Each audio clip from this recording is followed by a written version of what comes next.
Tervetuloa taas tänne Aasofta ja Mopopojalle, jossa mitään ei osteta valmiina. Nyt mä alan tekemään sellaisia clip-on tangon kiinnikkeitä tuohon Ricoh S. Ja mä oonkin jo aloittanut se, että mä otin tällaista putkia, mitä mä oon löytänyt metalliroskiksesta. Nää oli jotakin trampoliinin putkia ja leikkasin tommoset pätkät ja sitten mä sahasin tällaiset lataat. Nämäkin mä oon löytänyt taas sen lattarauhan on löytänyt roskiksesta ja näihin toisiin mä tein kierteet ja näissä on sitten reijät ja mä hitsaan nämä kiinni näihin putkenpätkiin.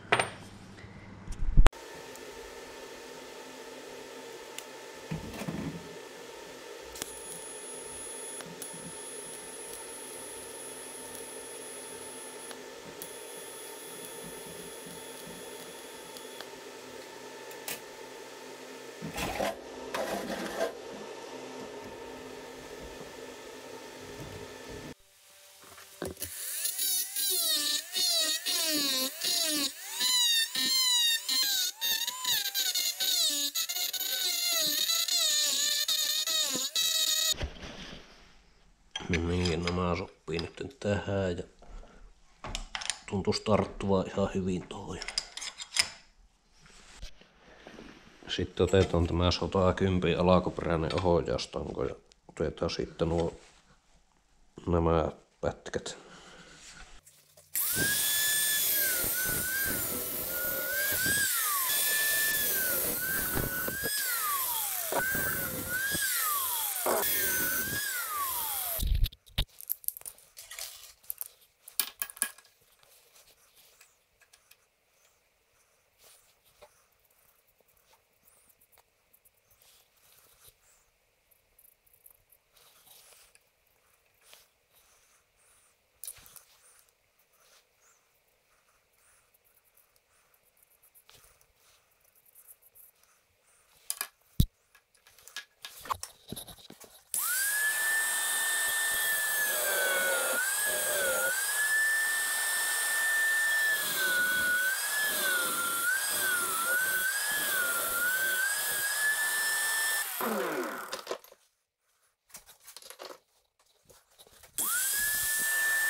Ja sitten kokeilla, että onko tämä kuluma hyvä. Joo, näyttäisi ihan hyvältä. Tästä sitten pidetään kiinni ja rukkoillaan. Samalla kun tykitetään kaasua. No niin, nyt mä sain kiinnitettyä nämä tangot tähän ja kiinnitin nämä kilikkeet tähän. Just mahtuu olemaan tää kytkinvipu ja jarrusäiliö tässä.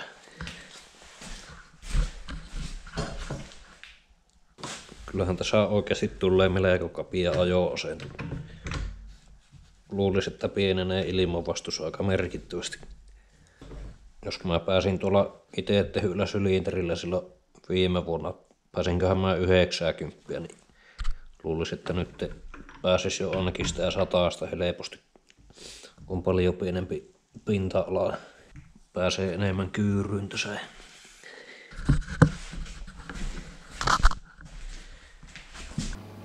Seuraavaksi mä alkoin kunnostamaan tuota takanappaa. Että siinä oli tuo jarrupinta oli melko kulunut ja sitten paljon pahempi vika oli se, että tuonne laakeripesä oli aivan väliin, että se laakeri heilu siellä miten sattuu ja sitten mä korjasin se sillä, että mä sorvasin se isommaksi ja sitten tein holki siihen. Tässä mä sorvaan ton vanhan laakeripesän ensin isommaksi.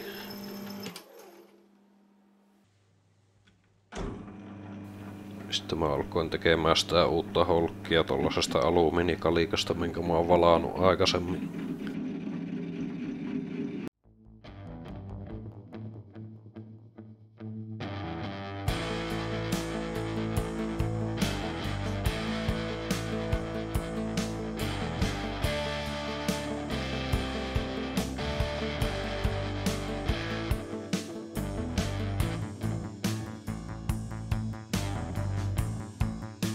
Sitten siinä piti tehdä melko tarkkaa mittailua ja vähän laskemista, kun tämmönen laakeripesä ei oo ihan mikään tahansa reikä, vaan se reikä pitää olla muutaman millin sadasosan pienempi mitä se laakeri, että muuta se ei pysy sillä kunnolla se laakeri. Ja tuo holkki meni 2 kertaa pieleen ja siinä kesti ihan älyttömän kauan saada se sorvattua sopivaksi.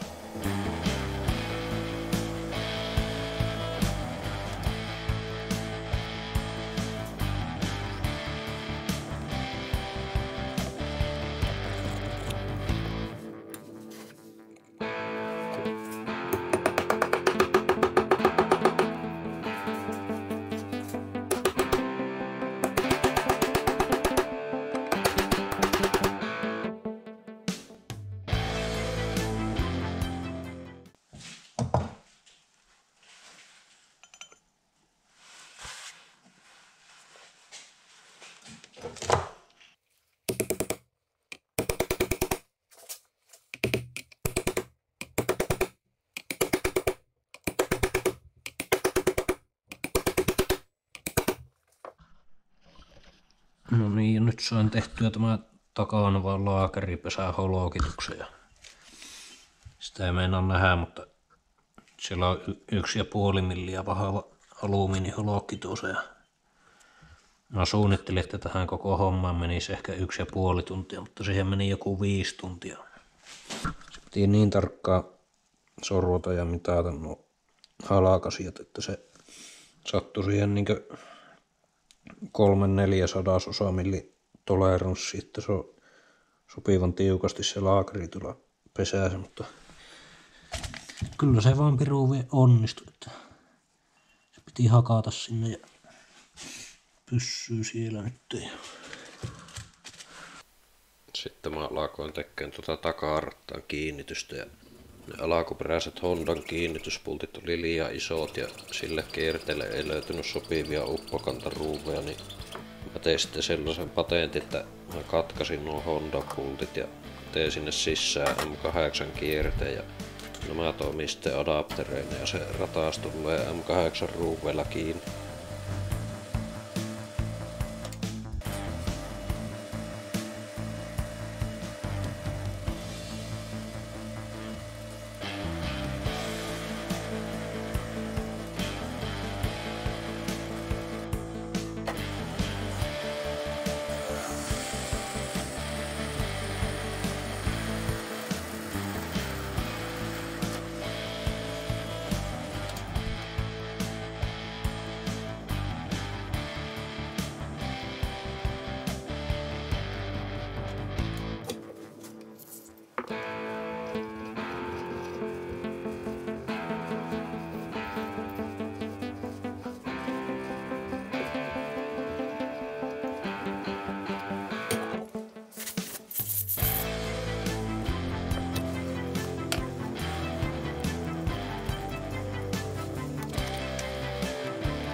No niin, ja nyt olisi valmis tämä takarattaan kiinnitys.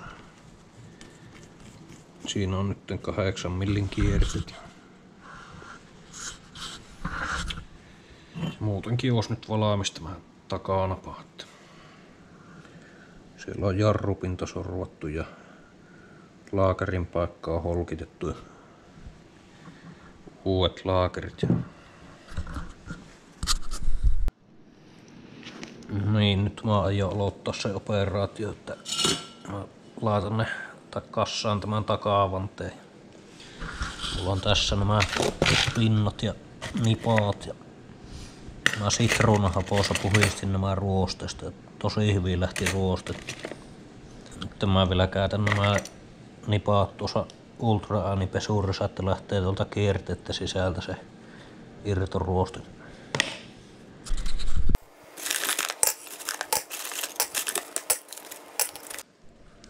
Mä nyt laittoin nuo pinnatkin tuonne, niin putsoin tuossa kierre niistäkin. Sitten mulla on tässä ihan vaan saippua vettä.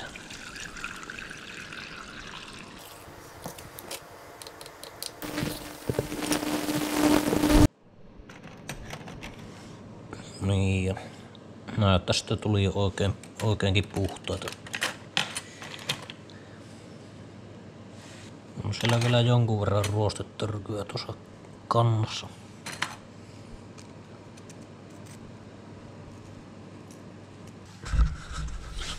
Ja seuraavaksi sitten kiillotetaan näitä pinnoja.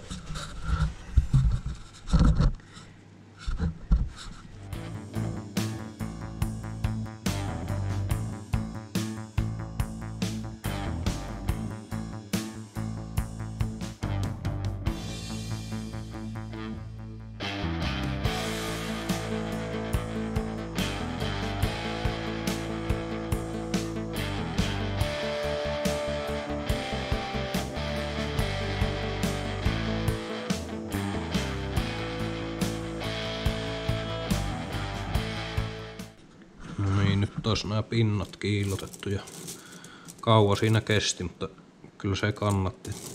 Paljon paremman näköiset. Nämäkin on varmasti 30 vuotta vanhaa. Ihan hyvä, että niistä vielä sai. No niin, nyt mä aion tässä alkaa kassaamaan tätä taka-avannetta. Mä en ole ikinä ennen tehnyt tätä pinnavanteen kassausta, niin pikkusen jännittää. Mutta onneksi on tämä nykypäivä internetti ja YouTube, niin täällä on tämä moottoripyörävelho Allen Milliyardi. Jotkut on varmaan kattonutkin tätä kanavaa, niin tämähän on aivan veleho tämä mies. Niin tällä on tämmönen video kuin How I Built Spoked Wheels. Niin mä pistän tämän tästä pyörimään ja yritän tehdä samalla tavalla ja katsotaan mitä tulee. In this video, I'm going to be rebuilding the wheels on my Kawasaki Z1 Super 6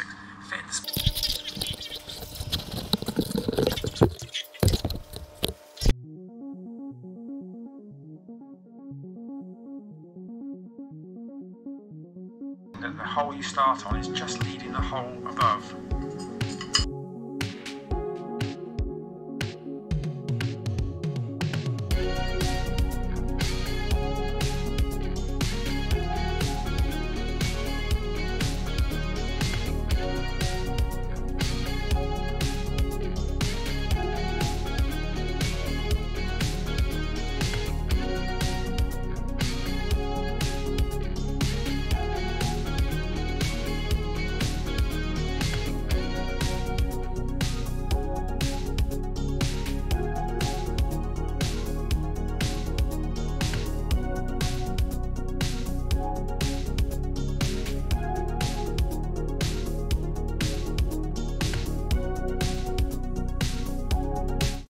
No niin, sehän alkaa jo näyttää renkalta.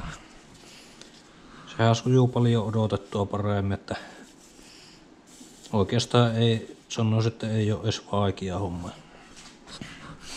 Mä en oo yhtään vielä hienosäätänyt noita nippeleitä ja näin sorsaa pyörii.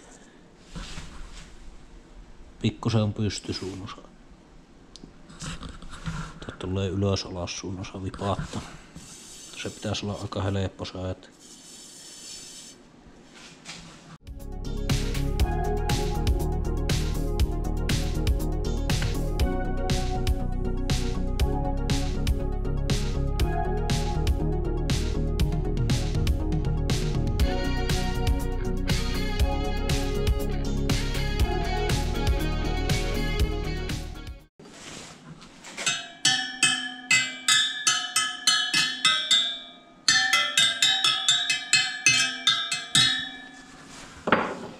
Kaikki pinnat on kiristetty ja hienosti soi.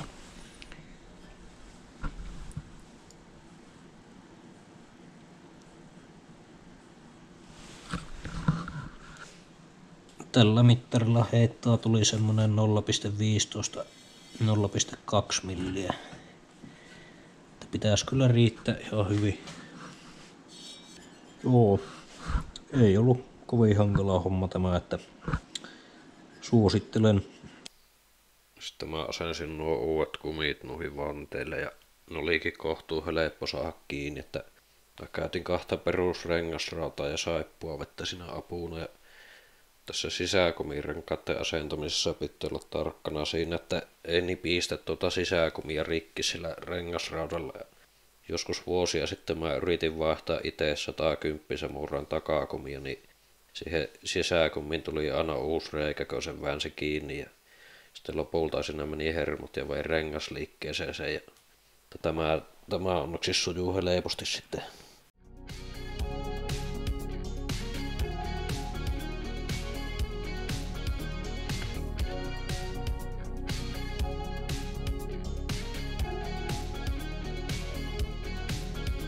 No niin, ja nyt mä saan nämä kumit paikalleen näihin vanteisiin.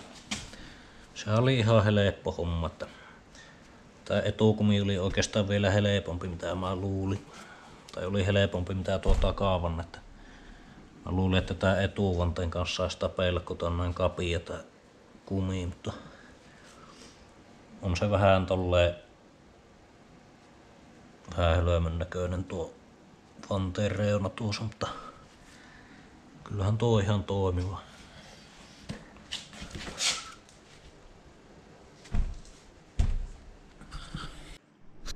Sitten mä huomasin, että tämä Suzuki GT125 jarrulevy on aivan järkyttävän painava, että tää lisää varmaan 50% painoa tuohon etuvanteeseen, niin mä vähän mietin, että mä sorvaan tätä vähän ohuemmaksi ja sitten pienemmäksi. Sitten mä hoksasin semmosenkin hauskan jutun, että tää 110 Samurai etujarrulevy, niin se näyttää olevan ihan samalla pulttijaolla.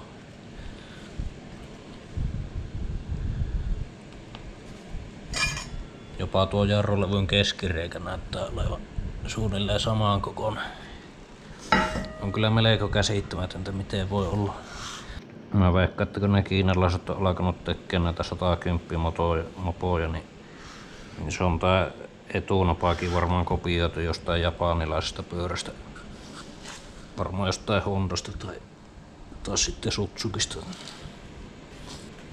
Mutta tämä jarrulevy, niin tää on aika paljon pienempi ja sitten tässä on paljon näitä reikiä, niin se ei varmaan jarruta mitenkään niin tehokkaasti tuolla mitä tällä.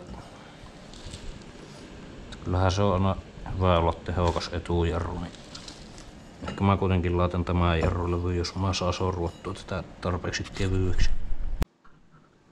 No niin, ja nyt mä sitten muokkaan tämän Helkama AX:n takarattaan tuohon sopimaan, että mä täytin tästä hitsillä 2 reikää ja sitten levensin tänne vähän hitsiä. Ja sitten tässä on tää Honda MTX alkuperäinen takaratas. Sen avulla porraan nuo uudet reijät tuohon. Näissäkin on aivan uskomaton painoero. Nämä on niin 428 ketjulla ja tää on 415. Tää ei paina paljon mitään verrattuna tähän.